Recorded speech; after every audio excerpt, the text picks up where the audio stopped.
Musta? May bagong anime na naman tayo ngayon. Like and subscribe ka na rin para lagi kang may topic at bida-bida. At huwag kalimutang i-all ang notification bell nang lagi ka pong updated sa ating uploads. Salamat! Somewhere sa royal capital ng Paluma, ay pinakita na nga itong bida natin na nagngangalang Ban Oza, na kumpara sa ibang tao ay maganda ang pakikitungo sa mga demi-human. Mismong si Manong demi-human na nga ang tumatanggi sa perang ibinibigay ni Ban Oza at pinagtitinginan na nga sila ng mga tao, hanggang sa sumingit na nga sa eksena itong dalaga na nagngangalang si Queen at tanggapin na nga lang daw nila at di nga raw tumatanggap ng hindi itong si Ban Oza. Wala naman na ngang nagawa si Manong kundi tanggapin ang pera, na lubos kinatuwa na nga ng kanyang mga kasama, habang inis at galit naman ang nadama ng mga tao dito sa ating bida. Walang ano-ano'y nagulat na nga lang si Ban Oza nang bigla na lamang nagliwanag ang kanyang katawan at kalaunay bigla na nga lang naglaho na parang bula.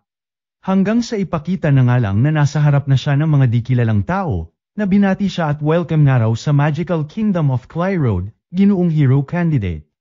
Teka, anong nangyayari, tsaka anong hero candidate? Pagtataka na nga ni Ban Oza at baka nagkakamali raw sila dahil isa lamang daw siyang hamak na mga ngalakal.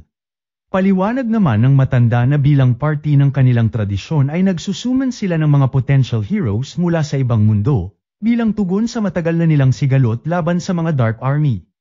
Agad may lumapit naman kay Ban Oza at i-assess nga raw nila ang kanyang abilidad, at titignan ng divine blessings na nakuha niya mula sa mga Diyos, na kung tawagin nila ay divine revelation. Sa gulat ng lahat ay pucho-pucho nga lang daw ang stats ni Ban Oza at bukod dito ay wala raw divine revelation, at kahaling tulad nga lang daw ng isang ordinaryong tao. Di ba sabi ko naman sa inyo isa lamang akong simpleng mga ngalakal, di ibabalik nyo na ako sa mundo ko, ika na nga ng ating bida sa mga ito. Walang ano-ano'y bigla na nga lang nalihis ang atensyon ng lahat sa kasabay niyang lalaki, na lubos kinatuwa ng lahat dahil may taglay na pambihirang stats na pang legendary hero raw. Abat maging ang kambing na nag-assess kay Ban Oza ay lumipat na nga rin, at inetsapwera na nga ang ating bida porket may mababang stats. Todo sip-sip na nga ang hari sa bagong tagpong hero nila, at nagpapasalamat na dumating daw ito sa mundo nila, habang ang bida naman natin ay heto nasa labas nagmumuni-muni at walang pumapansin. Grabeng pangbabastos na nga ang natanggap ni Ban Oza at tila parcel lang na inilagay sa isang karwahe, at ipapadala nga siya ng kaharian sa isang kagubatan na kung tawagin ay De La Visa Forest at doon na nga raw siya maninirahan simula ngayon, sinsarado na raw ang portal ng pinagsumunan niya. Wala naman ang nagawa pa si Ban Oza kundi tanggapin na lamang ito at pinagbawalan pa nga siya na ipagsabi ang mga kaganapan sa iba. Maging si Kuya Driver ng karwahe ay suplado nga rin sa ating bida, at bawal na raw siyang kausapin ito, ngunit kinulit parent nga ito ni Ban Oza at tinanong kung slave daw ba ito ng kaharian nila.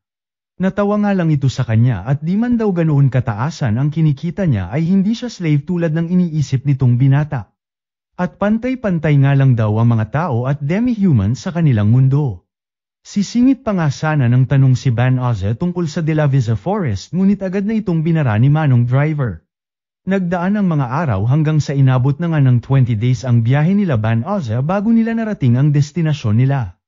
At dito nag-abot ng isang pouch si Manong Driver na nagmula raw sa hari, isang bottomless pouch na naglalaman daw ng mga gamit, pagkain at pera na sasapat lamang sa kanya. Bago umalis ay may pa-warning na nga sa kanya si Manong Driver, kung saan usap-usapan daw na dito nagkukuta ang Dark Army, kaya kung nais nga raw mabuhay ng ating bida, ay lumayo raw ito sa lugar na ito. Nagpasalamat na nga lang ang bida natin ngunit kahit naman daw gustuhin niya ay wala naman siyang alam na ibang lugar sa mundong ito para mapuntahan, kaya naman tinignan na lamang ang laman ng kanyang pouch, at dito kinuha ang isang espada. Sakto namang may napadaang mga slime sa kanyang kinaroroonan ngunit ipinagsawalang bahala lamang ni Ban Oza at mukhang mababait naman daw, hanggang sa nagulat na lamang siya nang sabay-sabay siyang atakihin ng mga nasabing slime, ngunit mas kinagulat nang makita na nalaspag agad ang espada niya. Kasabay nito ay lumutang na nga ang isang notification kung saan nagsasabing level 2 na daw siya, at dito pinagtaka na nga ni Ban Oza kung ano daw ba itong mga parang 8 na nakatamba. Kaakibay din ang pag-level up niya ang pagbukas ng voice guidance. Dito na nga ipinakita ng voice guidance ang iba pang skill na kaakibat ng kanyang pag-level up, na kinagulat na nga ni Ban Oza sa dami ng pumilibot sa kanyang notifications. Dito na nga rin na-detect ng kanyang panibagong skill ang sumpa na nilagay sa kanyang pouch, kung saan nag-a-attract ng mga monster, na lubos pinangamba na nga ng ating bida at kaya raw pala nilusob siya ng mga slime kanina. Tas mukhang sinadya pa na putyo-putyo lamang ang espada niya. Kaya naman napagtanto nito na tila may mga atit daw na mamatay na siya. Kalaunan nga ay matik nang tinanggal ng kanyang system ang nasabing sumpa ng kanyang pouch, sabay rekta pumunta na nga sa kagubatan nitong binata.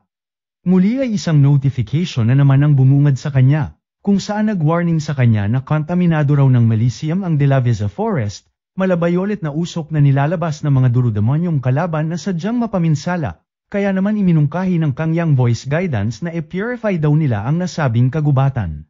Okay na nga lang si Ban Oza at wala naman daw siya choice since dito raw siya pinatitira ng mga gaga. Agad nag-activate na nga ang pangmalakasang purification magic ngunit ayon sa bida natin ay tila wala naman daw nangyari, hanggang sa bumungad na naman nga sa kanya ang kanyang system at sinabing nag-level up daw siya, na lubos kinagulat na nga ng binata at sandamakmak na level ups ang nag-pop up. Samantala, sa pinanggalingan niyang kaharian ay pinakita naman ng isang prinsesa na nakikipagdiskusyon sa amang hari nito, at lubhang napakalupit daw ng ginawa nila sa hero candidate, at bukod nga raw sa mali nila na hindi na ito naibalik pa sa mundo nito, ay pinadala pa nga raw sa De La Visa Forest, na usap-usapan ng kuta ng Dark Army. O ano naman ngayon, supot naman na hero yun, walang kwenta, banat na nga ng hari sa prinsesa. Sa gitna ng pag-uusap ng dalawa ay bigla na nga lang sumingit ang isang matanda, at ibinalita sa hari na may gumamit daw ng pinakamataas na holy magic sa lahat, ang purification magic. Asus walang iba syempre yung manok na hero natin yan, aba akalain mo ba manatagad ng pangmalakasang magic, ako ata pumili dyan kaya garantisado talentado yan, pagmamayabang na nga ng hari. Pero hindi po nanggaling sa ruta ng hero ang nasabing magic, kundi sa kagubatan po bandang norte, sagot na nga ni tanda, na lubos kinagulat ni tanga. Samantala, pagtataka naman ang nadama ni Ban Oza at papaanong antaas daw ng ne-level niya sa wala naman daw siyang kinalaban ng mga halimaw, at hanggang ngayon pinagtataka pa rin yung infinity symbol na 8-8 daw. Maging ang mabilis na pag-regen ng kanyang mana ay pinagdudahan pa at indikasyon daw na sadyang mababa lamang ang kanyang mana. Habang nagmumuni-muni sa kung ano na daw gagawin niya since wala naman daw nagawa ang walang kwentang purification magic niya, ay bigla na naman niyang lumutang ang voice guidance niya at iminungkahing gamitin niya ang shapeshift magic, na lubos kinatuwa naman ni Ban Oza at wala na siyang problema na makilala pa ng iba, kaya naman agad inactivate ang spell. Sa una ay pinili niya nga muna na maging babae ngunit agad din namang nagpalit at naisip na ito na ang magiging panghabang buhay na itsura niya. At ngayon magagawa niya ng araw pumunta sa mga katabing bayan nang walang nakakakilala sa kanyang katauhan. Muli na namang nagsuggest ang system niya na gumamit ng teleport magic nang makapunta siya agad sa Royal Capital, na siyang tunay nga ay agad ding sinubukan ng ating bida. Nang matesting na di ito scam ay bigla na ngang sumagi sa isip ni Ban Oza na gamitin ito pabalik sa kanyang dating mundo, ngunit sa kasamaang palad ay wa-epek ito sa ganoong paraan. Dahil dito ay nag-ikot-ikot na lamang sa bayan nitong si Ban Oza, at nagbabaka sakali na makahanap ng guild nang makapagsimula ng araw siya ng kanyang buhay sa mundong ito. Muli ay nagsuggest na naman ang kanyang system na dumiretso nga lang daw siya at nandoroon ang Clay Road Castle Town Adventurers Guild. Pakarating sa guild ay bumungad na nga sa kanya ang orientation ni ate ukol sa ranks na nakadepende sa accomplishments, at kaakibat rin ng pagtaas ng iyong rank ay mas tibetib ang rewards at mas mahihirap na quest, pero syempre dapat daw registered muna sa guild, so magre-register ka na po ba kuya? Tanong na nga ni Ate Elf sa kanya. Oo naman agad si Ban Oza at dito nagpa-register sa pangalang Fleo. Habang naghahanap ng pwede niyang ma-quest ay eksena na nga itong isang bata na naghahanap ng escort papuntang De La Visa Forest, na walang pumapansin dahil bukod sa manipis ang bayad nito ay usap-usapan ng kuta ng Dark Army ang nasabing kagubatan. Dito na nga lumapit si Ban Oza at siya na nga lang daw sasama rito, tsaka nanggaling naman na raw siya rito gamit ang teleportation magic kaya madali na lamang ito. Lubos na gulat na nga ang lahat ng nakarinig at imposible raw na kaya nitong mag-teleport, habang ang bida naman natin ay nagtataka at akala niya raw basic na magic lamang ang pag-teleport. Lumayo ka sa bata, biglang singit na nga ni Ate Ganda na nagpakilalang si Bali Rosa ng Royal Knights, at ano raw ang pinagdadadada nito na kaya niyang mag-teleport, sa mukhang tambay nga lang naman daw ito, at kung ano-ano pang ang pangmamata at panghuhusga mula sa mga dalagang ito. Di ipakita ko na lang Summer na Summer dadagdagan niyo pa init, Ika na nga ni Van Oza na nagpakilalang si Fleo.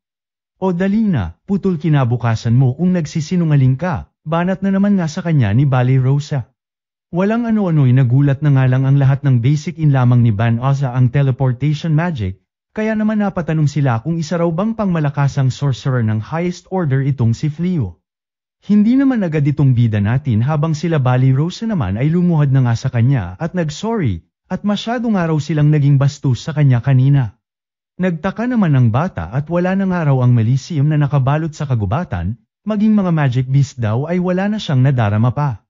Boboses na sana ang ating bida na siya ang may gawa nito ngunit agad nag-warning ang kanyang system na delikado raw na malaman ng isang demon na kaya niya ang purification magic. Hanggang sa kalaunan ay tutukan na nga nila Bali Rosa ng espada ang bata at ipakita na nga raw nito ang tunay niyang form. Ayon kila Bali Rosa ay may naging babala raw ang guild ukol sa isang kadudadadang bata na humihingi ng tulong papuntang De La Visa Forest. Sa likod ng mga inosenteng mata ng bata ay bigla na nga lang itong ngumisi at mukhang tama sila ng hinala rito, at kalauna ay nag-transform na nga at nagpakilalang si Fenrise, na kababatang kapatid daw ni Feng Errol ng Infernal Four. Pinadala nga raw siya ng kapatid niya para mag-obserba lamang at maghanap ng foods ngunit since dumating na sa ganito ay mamatay na nga raw silang lahat, sabay naglabas ng pangmalakasang Melisium na nagpabagsak na nga sa kanilang lahat bukod kay Van Oza. Nang makita nitong waepek ito sa binata ay agad na nga itong umataki, nang mapagtanto ng ating bida ang sitwasyon ay agad na nga nitong tinel-iport ang mga dalaga, na siya nang nag-iwan sa kanyang kaharap ang kalaban. Abat nagpaiwan ka pa talaga. Mukhang tinamad ka na sa buhay mo, banat na nga ng dambuhalang aso sa kanya. Bagamat may pangamba ay di naman daw pwedeng mamatay na lamang siya basta-basta nang wala man lang nagagawa pa sa mundong ito. Ika na nga ni Van Oza sabay inilabas lahat ng kanyang skill at mukhang ibibur lahat sa kalaban, hihi. Pabayra na rin lods ng like at subscribe ko dyan. Damay nyo na rin po TikTok at Facebook ko andyan link sa profile ko. At syempre bilang ganti sa mga solid supporters ng Recap Candy ay may chance ka pa manalo ng 1K, twice a month po ito. Comment, like, share, at syempre pinaka-importante subscribe ka lang po. Mas malaki chance ng active po sa comment section, hihi, salamat.